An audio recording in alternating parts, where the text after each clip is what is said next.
అనంత విశ్వ సంపదని ఆకర్షించడానికి మీ ముందుకు వస్తుంది అహం బ్రహ్మాస్మి సాధన 11 డేస్ ఎనర్జీ యాక్టివేషన్ ప్రోగ్రామ్.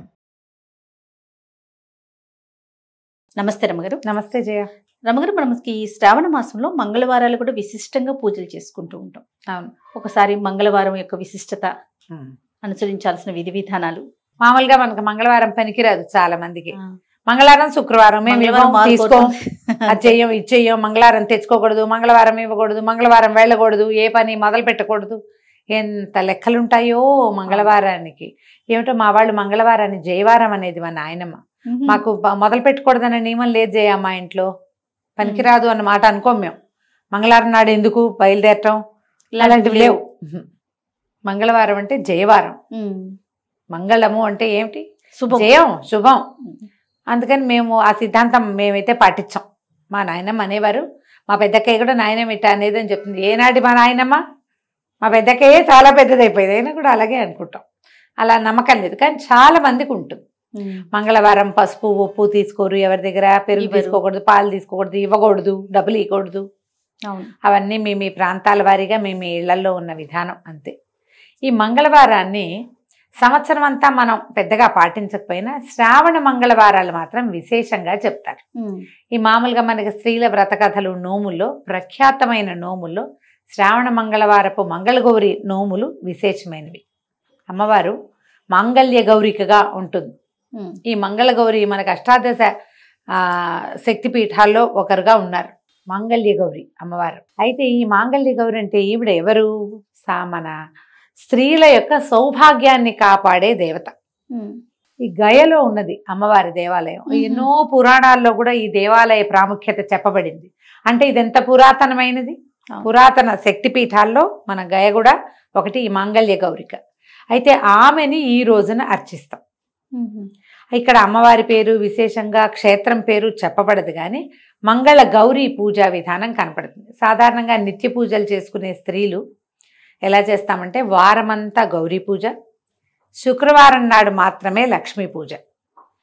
గౌరీని అర్చిస్తే ఏంటంటే ఆమె సర్వమంగళ, భర్తతోటి సగభాగంగా కలిసి ఉంటుంది. ఇది మనం శివపార్వతుల విషయంలో చెప్పుకుంటాం.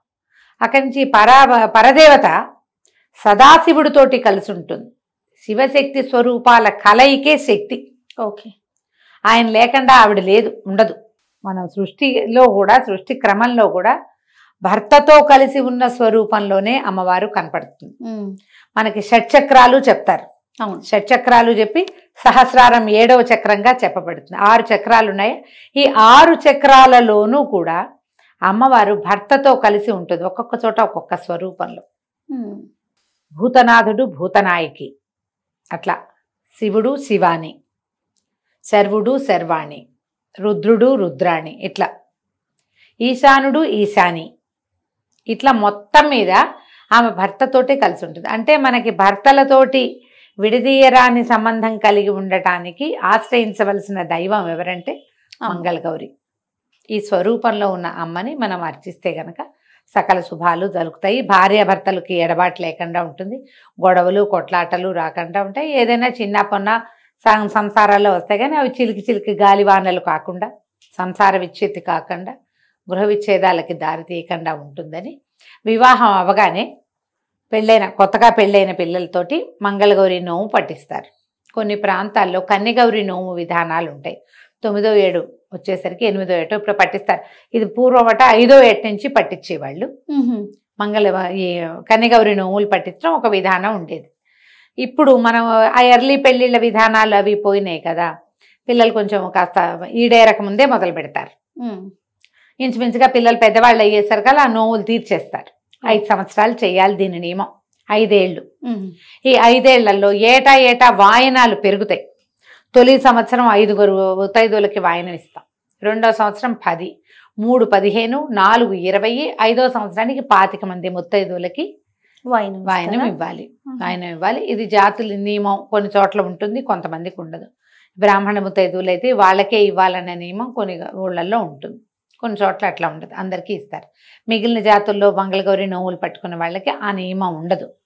ఎవరికైనా సరే కాళ్ళకి పసుపు రాసి బొట్టు పెట్టి కాటుకిచ్చి వాయనం ఇవ్వటం విధానంగా కనిపిస్తుంది.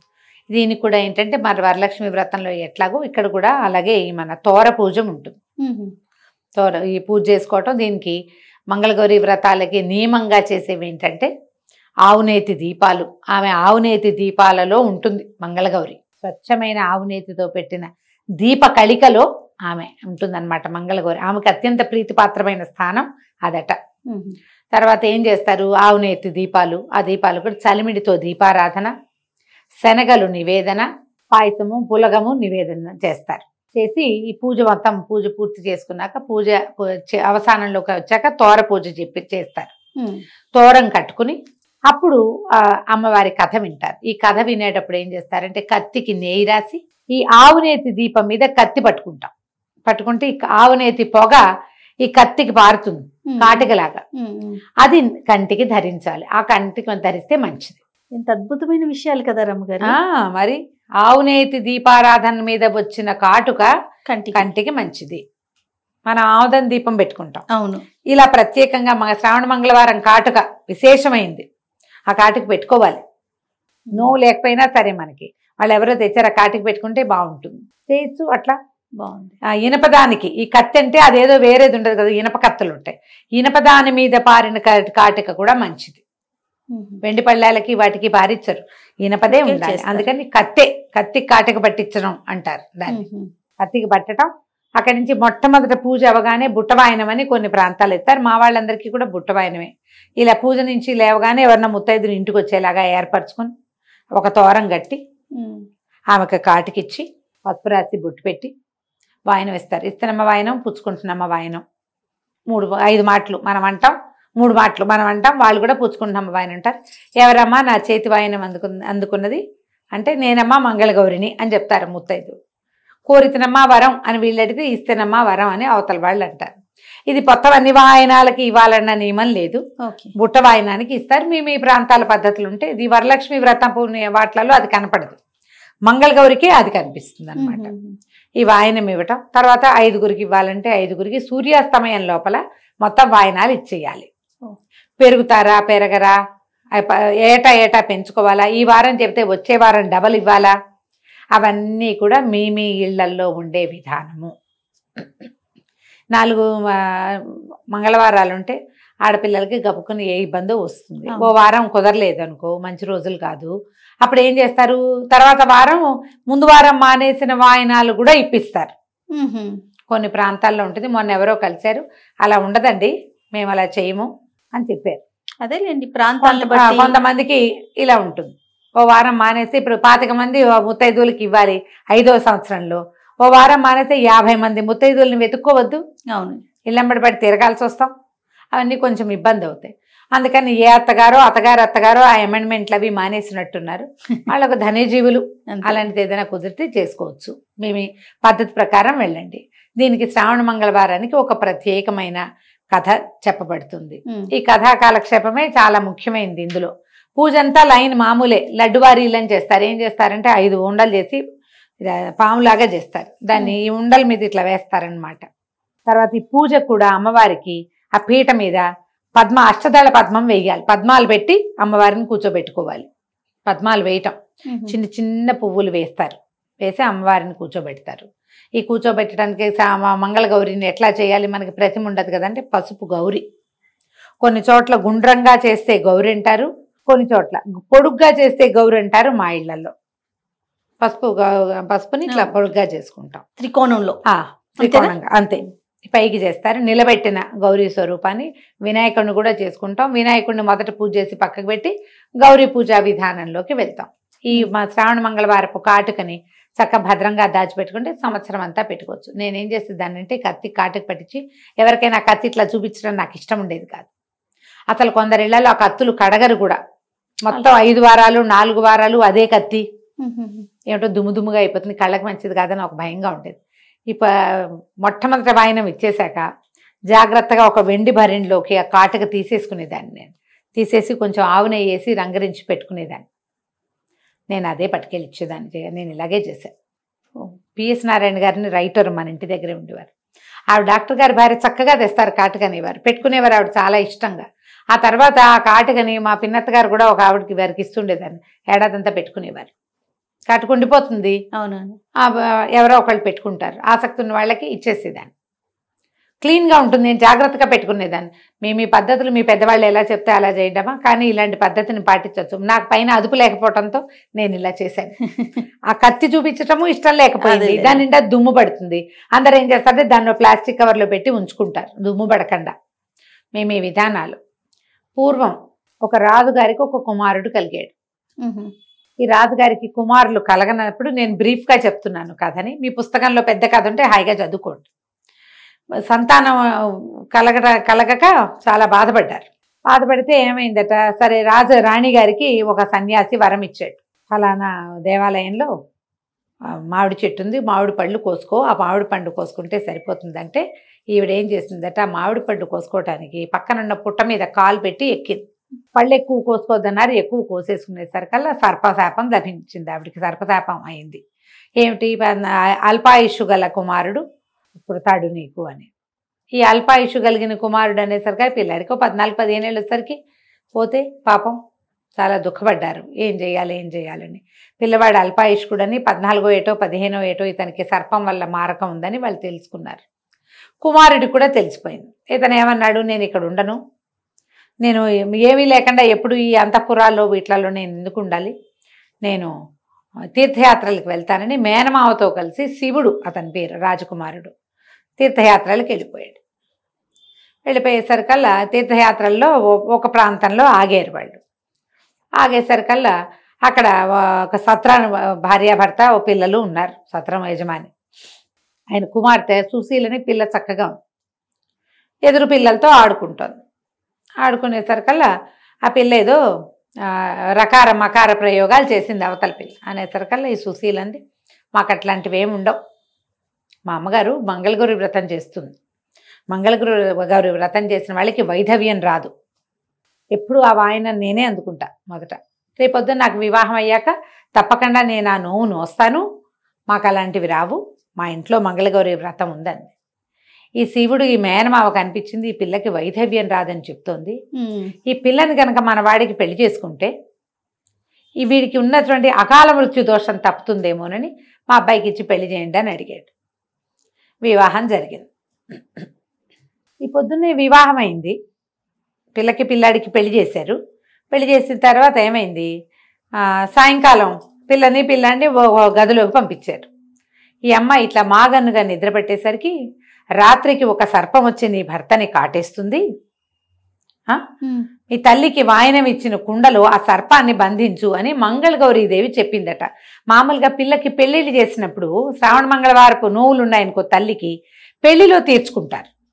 ఈ అమ్మాయికి పొద్దునే ఏం చేసింది, వాళ్ళ అమ్మ యజ్ఞం అది అయిపోయాక వివాహం క్రతువు అయిన తర్వాత యజ్ఞం చేస్తారు, చిన్న హోమం జరుగుతుంది, నాగవల్లి సదస్యము అవి జరుగుతాయి. ఆ జరిగినప్పుడు ఏం చేసింది ఆవిడ, పిల్లకి వాయనం ఇచ్చింది, శ్రావణ మంగళవారం నోముని పిల్లకి అప్పచెప్పింది. ఒక కుండలో అవి ఇవి అన్ని పెట్టి ఇచ్చారు.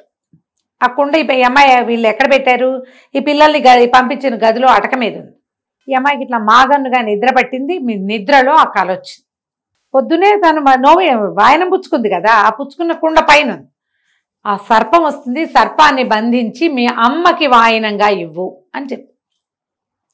ఈ అమ్మాయి ఏం చేసింది, మెలకు వచ్చి చూసేసరికి వాళ్ళ భర్త ఏమో నిద్రపోతున్నాడు, ఒక సర్పం చరచరలాడుతూ వస్తాం. వీళ్ళు ఏం చేసింది, గబుక్కున ఈ భర్త మీద పడుకుని ఉన్నాడుగా, ఆ పైన అది అందదు అటక, అతని తొడ మీద కాలేసి పైకెక్కి ఆ కుండ దించి ఆ పాము దగ్గర కాసిన పాల గ్లాసులు పెట్టారు గదిలో. పాలు పెట్టేసరికి అలా సర్పం పాలు తాగుతుంటే అదాట్న దాన్ని కుండలోకి లాగేసి ఒక గుడ్డ మూట కట్టి పక్కన పెట్టుకుంది. భర్తను చూస్తే నిద్రపోతున్నాడు. ఈ పిల్ల ఏం చేసింది, బయటికి వెళ్ళి అమ్మ మంగళగౌరి దేవి నీకు ఇది వాయనం ఇవ్వమందమ్మా అని చెప్పి ఆ కుండను ఎత్తి తల్లి చేతిలో పెట్టింది. ఆవిడ ఏం చేసింది, ఆ కుండను ఊడదీస్తే అందులో సర్పం లేదు, ముత్యాల హారం అంతే. ఆ ముత్యాల హారాన్ని తీసి పిల్ల మెళ్ళో వేసింది. ఆవిడ మెళ్ళో పోయి నీ భర్తతోటి నిద్ర చేయమంటే అమ్మాయి వెళ్ళిపోయింది లోపలికి. ఆ అబ్బాయి ఏదో మాట్లాడాడు, ఒక ఉంగరం తీసి పిల్ల చేతికి పెట్టాడు. తెల్లవారి నిద్రపోయారు. రాత్రి నిద్రపోయారు. తెల్లవారిన తర్వాత ఈ పిల్లవాడేమో మేనమావతో కలిసి మళ్ళీ తీర్థయాత్రలకు వెళ్ళిపోయాడు. ఇక లేడు, వెళ్ళిపోయాడు. భర్త ఇంట్లో లేడని చెప్పింది, అతను లేడు, తెల్లవారుజామున మేము కలిసి నిద్రించాం, పొద్దున్నే వెళ్ళిపోయాడు అని. సరే తండ్రి వెతికిస్తానన్నాడు, కానీ ఏం వద్దు, నేను ఇక్కడే ఉంటాను, వస్తాడు మళ్ళీ తిరిగి, తీర్థయాత్రలకు వెళ్తున్నామని చెప్పారు కదా, వాళ్ళ ఊరు వెళ్ళాలంటే ఈ ఊరి మీదుగానే వెళ్ళాలి కదా. ఆ పిల్ల అక్కడే ఉండిపోయింది. ఉండి వచ్చిన వాళ్ళందరినీ సేవించేది. చాలా రోజుల తర్వాత ఈ వెళ్ళిన శివుడు అనే యువకుడు ఈ మేనమావతో తీర్థయాత్రలన్నీ పూర్తి చేసుకుని మళ్ళీ ఈ ఊరు వచ్చాడు. ఊరొచ్చి ఈ ఊళ్ళో నిద్ర చేశాడు. నిద్ర చేస్తే అతనికి ఎట్లా కాలొచ్చింది, తన కోసం యమభట్టులు వచ్చినట్టు, మంగళగౌరీదేవి ఇట్లా కత్తి కటారు పట్టుకుని నిలబడి ఉన్నట్టు, ఆమె సైన్యము ఈ యమభట్టులతో యుద్ధం చేస్తున్నట్టు కలొచ్చింది. యమభట్లు అందరూ వెళ్ళిపోయినట్టు, తను అక్కడే నిలబడి ఉన్నట్టు, ఆమె ఇట్లా కత్తి ఖడ్గాలు అవి పట్టుకుని తనకి రక్షణగా ఉన్నట్టుగా కలొచ్చింది. నాకు ఇట్లా కలొచ్చింది అని మేనమామకు చెప్పాడు. ఆయన ఏమన్నాడు, నాయనా నీకు ఈ ఊర్లో వివాహం చేశాం, ఆ అమ్మాయి వల్ల నీకు ఈ అపమృత్యువు తొలగిపోయింది, లేకపోతే నీవు తీర్థయాత్రల్లోనే మరణించవలసిన వాడము. ఎందుకు నీకు ఈ మరణం సంభవించలేదో, మళ్ళీ ఈ ఊరు నీ భార్య ఉన్న ఊరు వచ్చేసరికి ఇట్లా ఎందుకు జరిగిందో, పద మనం వెళ్దామని ఆ సత్రానికి తీసుకుపోయాడు. తీసుకెళ్లేసరికి ఆ అమ్మాయి భర్తను గుర్తుపట్టింది. గుర్తుగా అప్పటికి ఎన్నేళ్ళు అయింది, 3-4 సంవత్సరాలు అయిపోయింది. తీర్థయాత్రలు అంటే ఆ కాలంలో టైం పట్టేది కదా, పిల్ల పెద్దది కూడా అయింది. ఉంగరం చూపించారు. చూపించేసరికి అతను నాదే ఈ ఉంగరం అని గుర్తుపట్టాడు. అప్పుడు అతను తనకు వచ్చిన కళ ఇవి చెప్తే, ఆనాటి రాత్రి తనకేం కళ వచ్చిందో, తను ఏం చేసిందో, ఈ మెడలో ఉన్న ముత్యాల హారం ఆనాడు వచ్చిన సర్పం అని చెప్పింది అమ్మడు. చాలా సంతోషించాడు మేనమామ. నేను ఒక విశేషమైన పని చేశాను, మా అక్కయ్య శాపగ్రస్తురాలైన అయ్యి కుమారుణ్ణి ఇట్లాగా అల్పాయుష్వాణ్ణి కన్నప్పటికీ ఈ మంగళగౌరి ఆరాధనతో పిల్లవాడు బతికాడని వాళ్ళకి మంచి మాటలు చెప్పి ఈ పిల్లను కూడా తీసుకుపోయాడు. అయితే ఈ అమ్మాయి శ్రావణ మంగళవారం నోవులు నోచుకోవటం మొదలుపెట్టింది. అప్పటికి అది 4వ సంవత్సరమో 5వ సంవత్సరం వచ్చేసింది. పెళ్ళవగానే ఇక భర్తలు ఉన్నారా లేదా, తమతో ఉన్నారా, కాపురాన్ని పంపారా లేదు, నోవులు మాత్రం మొదలు పెట్టిచ్చేస్తారు. ఆ అమ్మాయి ఏం చేసింది, శ్రావణ మంగళవారపు కాటుకని ఒక భరిణెలో పెట్టుకునేది, పట్టుకెళ్ళింది. తీరా ఈ కొడుకు కోసం ఏడ్చి ఏడ్చి ఆ శివుడు యొక్క అమ్మా నాన్నకి కళ్ళు పోయినాయట. అందులో అయిపోయారు వాళ్ళు. కుమారుడు చనిపోతాడని, ఈ ప్రయాణాల్లో ఎక్కడైనా అయిపోయాడేమో అని దుఃఖంతో కళ్ళు పోయినాయట ఇద్దరికి. ఈ మంగళవారపు కాటుకు పెట్టిందిట వాళ్ళకి ఆ కోడలు. దాంతో వాళ్ళకి కళ్ళు కూడా వచ్చేసినాయట. ఆ తర్వాత ఇట్లా ప్రతి వాళ్ళు కన్యలే గౌరీ నోములు పట్టచ్చు. తర్వాత వివాహితలైన వాళ్ళు ప్రతి వాళ్ళు శ్రావణ మంగళవారం నోము కనుక చేస్తే భర్తలకి అపమృత్యు దోషం పోతుందని ఈ కథ చెప్పబడింది. పూర్వకాలపు గాథ కాబట్టి ఇట్లా దారైపోతూ వివాహం ఏంటంటే ఏదో సాంగంగా కనుక్కునే వాళ్ళు, జాతిపాతి అన్నీ కనుక్కుని పెళ్ళిళ్ళు జరిగేవి. అదేలేండి, మనం ఎన్ని కథల్లో చూస్తాం, ఈ కథ కూడా అలాంటి కథ కానీ చెప్తారనమాట. ఈ కథ విన్నాక అక్షతలు అమ్మవారి మీద కొన్ని వేసి మన శిరస్సు మీద ఆడపిల్లలు వేసుకోవాలి. తర్వాత భర్తలకి పెద్దవాళ్ళకి నమస్కారం చేసి అక్షింతలు వేయించుకుని ఈ బుట్ట వాయనం ఇచ్చి సాయంకాలం లోపల సూర్యాస్తమయం లోపల మీకు ఎన్ని వాయనాల లెక్క ఉంటే ఆ వాయనాలు లెక్క ప్రకారం అప్పచెప్పాలి. శనగలు, రవికల బట్ట, తర్వాత పళ్ళు, పువ్వులు, పసుపు రాసి తాంబూలం ఇచ్చి కాటుక ఇచ్చి వారికి అక్షింతలు ఇచ్చి దండం పెట్టుకుని అక్షింతలు వేయించుకోవాలి. కుదిరితే 5 ఏళ్ళు చేసుకోవచ్చు. ఒకవేళ మనకు 5 ఏళ్ళు అయిపోయినాయి కానీ మీరు గౌరీ పూజ లక్షణంగా చేసుకోవచ్చు. ఈ 4 వారాలు మంగళవారాలు విశేషమైనవి.